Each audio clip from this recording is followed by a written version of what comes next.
semuanya, saya Aulia Salsabila Rashid. Pada kesempatan ini saya mengajak teman-teman melihat lebih dekat salah satu tempat yang sangat penting dalam sejarah kemerdekaan Indonesia, yaitu Museum Perumusan Naskah Proklamasi.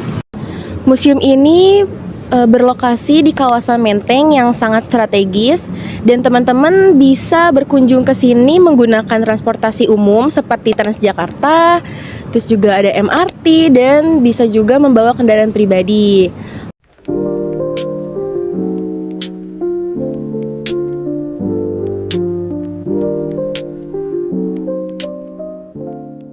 Bangunan ini awalnya adalah gedung asuransi Nilmich yang sekarang dikenal sebagai Asuransi Jiwasraya.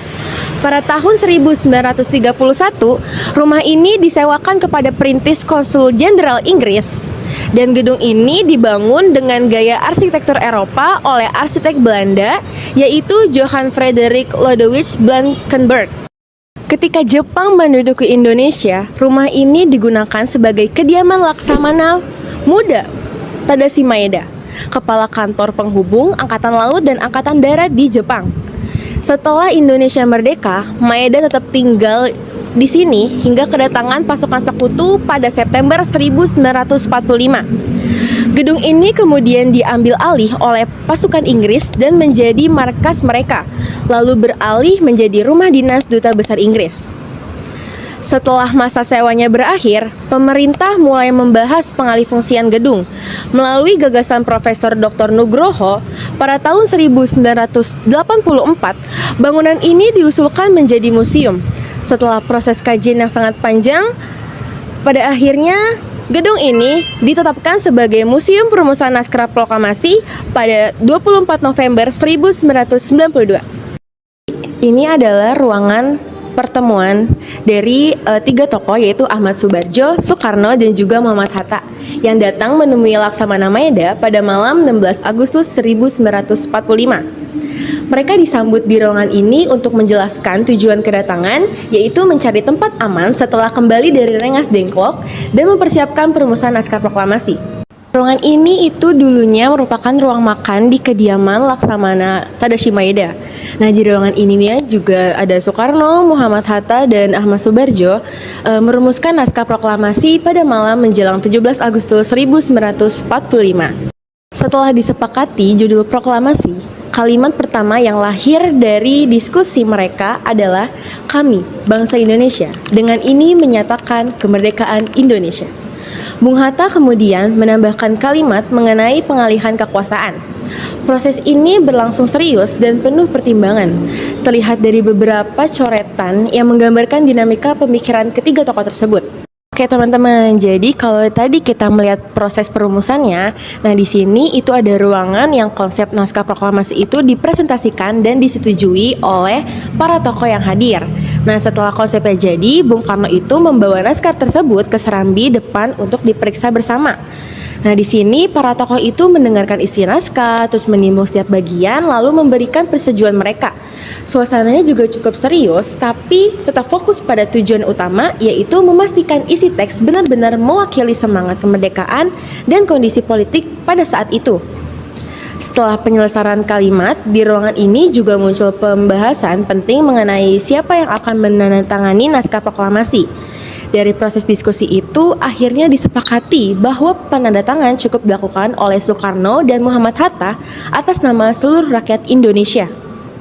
Ruangan ini juga menggambarkan tahap final dari sebelum naskah diketik, momen ketika seluruh keputusan dipadatkan menjadi satu kesepakatan bersama yang akan mengubah sejarah bangsa. Setelah semuanya jelas, barulah naskah itu dibawa untuk diketik oleh Sayuti Malik.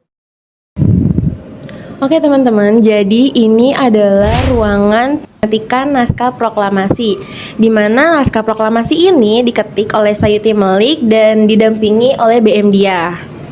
Lalu inilah final dari teks naskah proklamasi yang dikeluarkan dan dibacakan oleh Bung Karno. Nah, naskah tersebut yang sudah final itu ditandatangani di atas piano.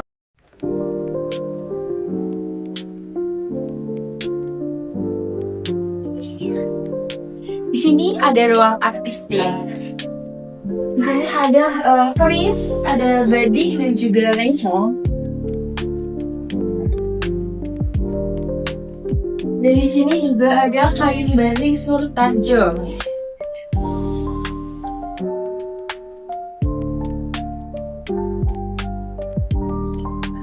Lalu ada Levermer, pipa sama cap tanda tangan juga.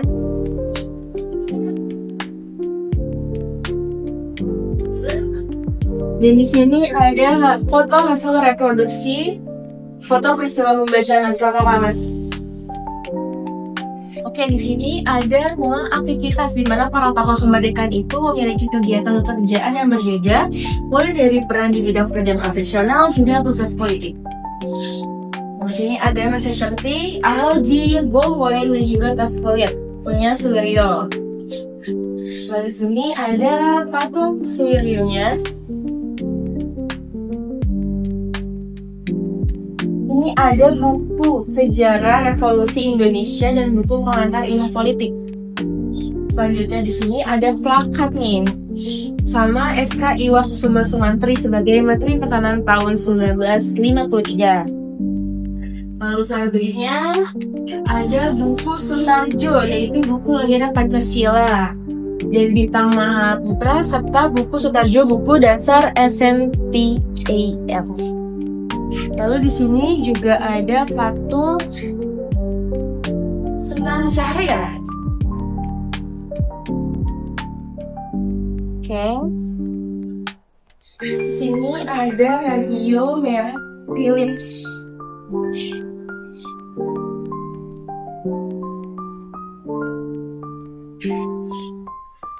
Dan terakhir ini ada mesin ketik sama pena.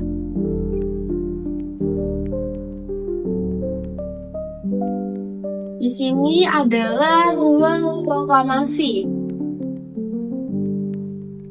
Disambut dengan gembira dan rasa syukur meski dalam kondisi serba terbatas, dengan peralatan sederhana dan situasi yang penuh tantangan. Ini juga terdapat master poster Muhammad Hatta dan juga Insinyur Soekarno.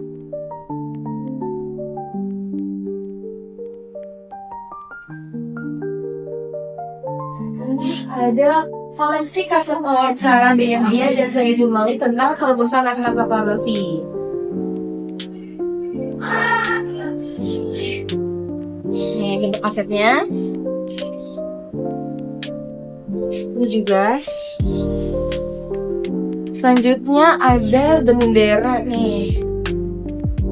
Bendera merah putih Latu Harry. Itu dijahit oleh Henrietta Caroline, istri dari Ratu Harry. Selanjutnya ini ada naskah proklamasi yang ditulis oleh tulisan tangan. Ini replika. Dan yang terakhir ini ada patung Insinyur Soekarno. Oke, selanjutnya ini adalah ruangan atribut yang menampilkan berbagai atribut yang berkaitan dengan tokoh-tokoh penting dalam peristiwa perumusan naskah proklamasi seperti Profesor Supomo, Anang Abdul Hamidan, Mr. Tuku Muhammad Hasan, dan I Gusti Ketut Puja. Di sini ada beberapa topi yang dipakai oleh Profesor Supomo.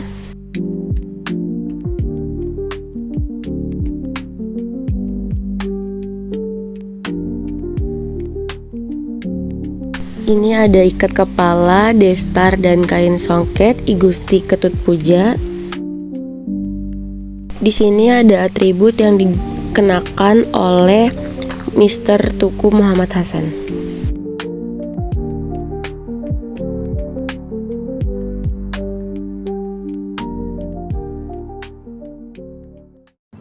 Nah, di halaman belakang museum ini seperti yang kita lihat terdapat sebuah bunker rahasia berukuran sekitar 5 meter dengan panjang 3 meter dan tingginya 1,5 meter.